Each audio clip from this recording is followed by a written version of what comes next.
आज मैं हिंदुओं से ये बात कहना चाहता हूं, अगर इसी तरह हाथ पर हाथ धरकर बैठे रहे और कबूतर की तरह अपने आंख बंद करके ये सोचते रहे कि बिल्ली मुझे नहीं देख रही है, तो बहुत बड़ी भूल कर रहे हो आप लोग। चारों ओर नजर उठाकर देखिए, न्यूज चैनल को देखिए खोल करके, अखबार उठाकर पढ़िए, चारों ओर इन जिहादियों ने तांडव मचा रखा है, नंगा नाच कर रहे हैं। अभी घटना आपने देखा था दिल्ली के अंदर में, आपने घटना देखा किस तरह से इन लोगों ने पत्थरबाजी करी।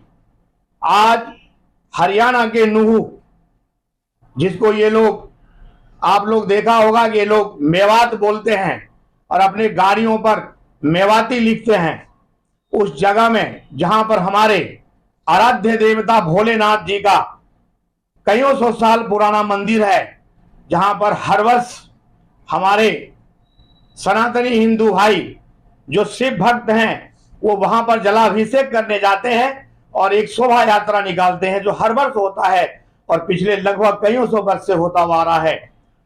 इसी क्रम में परसों सोमवार को जब हमारे सनातनी भाई, उसमें बहनें भी थी, उसमें माताएं भी थी, उसमें बच्चे भी थे, उसमें बूढ़े भी थे, जवान भी थे, और जलाभिषेक करने के लिए एक शोभा यात्रा के रूप में वहां जा रहे थे नूह में, उसी वक्त षड्यंत्र करके एक योजनाबद्ध तरीके से इन जिहादियों ने, आसमानी किताब को मानने वाले लोगों ने चारों ओर से, जो पहाड़ी में डूबे हुए थे पहले से ही, झुंड बना करके, आपको पता है कि ये सुअर की तरह झुंड बना करके कैसे रहते हैं, और ये चारों ओर से उन पर पत्थरबाजी करना शुरू कर दिया और अपने अपने घरों के छत पर, जो पुराना इतिहास है इसका, हम दो हमारे 70 सबके हाथ में रेलवे का पत्थर, ये सब अपने अपने छत पर पत्थर इकट्ठा करे हुए थे और उन्होंने पत्थरबाजी शुरू कर दी।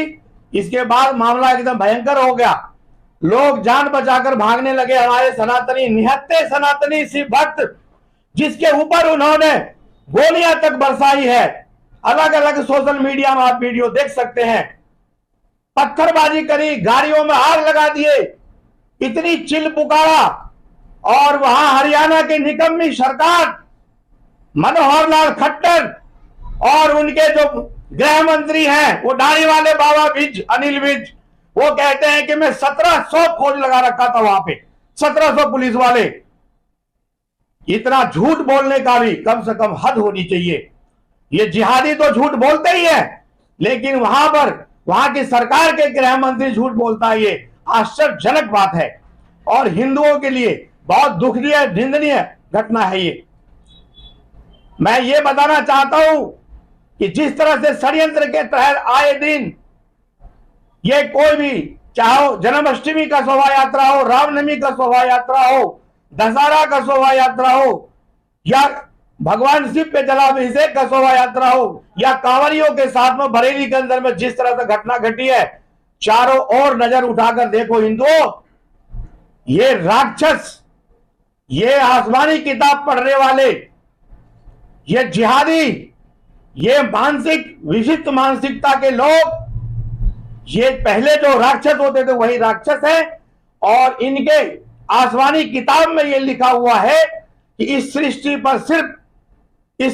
पर सिर्फ इस्लाम को रहने की अधिकार है, बाकी किसी को रहने का अधिकार नहीं है। उसी के ऊपर ये चल रहे हैं, उसी के ऊपर ये कार्य कर रहे हैं और हमारे सनातनियों को, हमारे हिंदुओं को इस देश से किसी भी तरह से नेस्ताभूत करना चाहते हैं। मैं हरियाणा के सरकार, मैं माननीय प्रधानमंत्री नरेंद्र मोदी जी, गृह मंत्री अमित शाह जी और मनोहर लाल खट्टर जी से मैं स्पष्ट कहना चाहता हूं कि बहुत हो गया। आप साधु संतों के, सन्यासियों के परीक्षा ना लें। जिस तरह से इंदिरा गांधी ने साधु संतों का परीक्षा लिया था और वो आज कहीं के नहीं रहा है, उनके परिवार, इसी तरह से अगर आपने साधु संतों का, वेलनाथ शिव भक्तों को इसी तरह से मरने के लिए छोड़ दिया तो वो दिन दूर नहीं है जब भगवान शिव कभी आपको माफ नहीं करेंगे। और रही बात जिहादियों के, जिहादियों ये कान खोल कर सुन लो कि ये तुम्हारा मंसूबा कभी पूरा नहीं होगा। हम भगवान शिव, हम मार महादेव के पुत्र हैं, हम तुम तो क्या, तुम्हारे जो नकली फादर थे जो आए थे यहाँ पर बन के, उसका आज नस्ताबंद हो गया। उसका कोई भीख न मांगने वाला, कटोरा लेकर भीख मांगने वाला नहीं है। नहीं तो पता कर लो उन आकाओं को जो तुम कहते हो कि मैंने 800 साल तक यहाँ पर राज किया है। जो जो यहाँ हिटलर राज करने आए थे, लुटेरे बलात्कारी, उसके परिवार में आज एक भी लोग नहीं है। अगर वो बचा है तो कहीं बर्तन मांज रहे हैं या भीख मांग रहे हैं रोड पर। इसलिए तुम ज्यादा जो आसमानी किताब पढ़ के फड़फड़ाओ मत।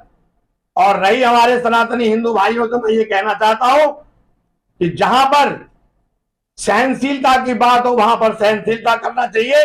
हमारे खून में, हमारे रगों में ये लिखा हुआ है हम दूसरों का सत्कार करना।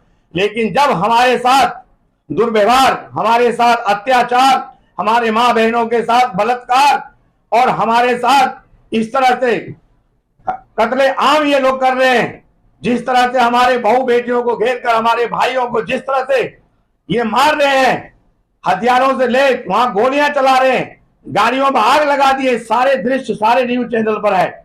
सिर्फ आप लोगों को अपनी बुद्धि और विवेक की इस्तेमाल करनी है कि हमें जो जिस भाषा में समझे उसे उस भाषा में समझाना पड़ेगा। और मैं दोबारा से वहां के पुलिस प्रशासन को कहता हूं कि वहां के सरकार से ये कहता हूं, इसका जांच जो है सतह तक, जड़ तक उसकी जांच करवाई जाए। और जिस तरह से उत्तर प्रदेश में, हमारे उत्तर प्रदेश के ओजस्वी संत, हमारे संत शिरोमणि, जिस तरह से योगी आदित्यनाथ जी ने कईयों दर्जन, कईयों सौ बुलडोजर मंगवा रखे हैं इन राक्षसों के लिए, इसी तरह वहां बुलडोजर मंगवाए। और जिन लोगों ने अपने छत से पत्थर फेंका है, जिन लोगों ने इसी भक्तों के ऊपर इस तरह से अत्याचार किया, यहाँ पर अभी ये सरकारी आंकड़ा है कि 5 लोग मारे गए हैं, जिसमें 2 होमगार्ड दिखा रहे हैं, 3 शिव भक्त दिखा रहे हैं। लेकिन वहां के प्रत्यक्षदर्शी लोगों से जो हमारी बात हुई है, क्योंकि वहां पर अभी धारा 144 लगा दिया गया है, वहां किसी को जाने नहीं दिया जा रहा है। हम कल ही वहां पर जाना चाहते थे, लेकिन वहां का पुलिस फोर्स किसी को जाने नहीं दे रही है। और मैं ये कहना चाहता हूं कि बुलडोजर मंगवाइए खट्टर जी, मनोहर लाल खट्टर जी, और वहां के गृह मंत्री बीज जी, आप जो कह रहे कि 1700 हमने फौज लगा रखा, वहां पर एक भी फोर्स नहीं थी वहां पर जिस समय ये पत्थरबाजी हो रहा था, जिस समय आगजनी हो रही थी। बाद में गई है। अगर वहां फोर्स होती तो ये होमगार्ड हमारे नहीं मारे जाते, हमारे भाई और हमारे शिव भक्त नहीं मारे जाते। कम से कम 350-400 गाड़ियों मारे लगाए गए हैं। क्या गलती था इन निर्दोष यात्रियों का जो रोड पर चल रहे थे? इनका अगर जड़ से जांच करके इनको पर कड़ी से कड़ी कार्रवाई नहीं करी गई, इन लोगों के ऊपर रासुका नहीं लगाया गया, इन लोगों को जेल के शिकंजे में नहीं डाला गया, इनके घरों को बुलडोजर से नहीं नस्ताबूद किया गया, तो जनता रोड पर आएगी। इनके जवाब वहां के सरकार और वहां के पुलिस प्रशासन की होगी। हर हर महादेव, हर हर महादेव, हर हर महादेव।